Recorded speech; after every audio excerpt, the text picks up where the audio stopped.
আল্লাহর কোরআনের সবচাইতে দামি আয়াত, the greatest verse in the Quran. Ubai ibn Kab রাদিয়াল্লাহু তাআলা আনহুকে বিষ্ণু সাল্লাল্লাহু আলাইহি ওয়াসাল্লাম জিজ্ঞেস করলেন, উবাই বলো তো কোরআনের কোন আয়াতটা সবচেয়ে সেরা? উবাই জানেন, তারপরে বললেন আল্লাহু ওয়া রাসূলুহু আ'লাম, আল্লাহ রাসূল ভালো জানেন। দেখেন কত বিনয়ী ছিলেন সাহাবারা, জেনেও উত্তর দিতে চাইতেন না, ভাবতেন না জানি বিশ্বনবী নতুন কিছু আমাদেরকে জানায়।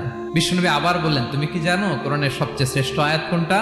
এবার উবাই ভাবলেন এবার আমি উত্তরটা দিয়েই দেই। তিনি বললেন আয়াতুল কুরসি, আল্লাহু লা ইলাহা ইল্লা হুয়াল হাইয়ুল কাইয়ুম, এটা শ্রেষ্ঠ আয়াত। বিশ্বনবী খুশি হয়ে উবাই ইবনে কাবের বুকে একটা চাপড় মারলেন, এরকম আদরের চাপড় দিয়ে বললেন, লিয়াহনিকাল ইলমু ইয়া আবুল মুনজির, হে আবুল মুনজির, জ্ঞান এবং প্রজ্ঞা তোমার জন্য মোবারক হোক, তুমি ঠিক বলেছো। সুবহানাল্লাহ পড়ে।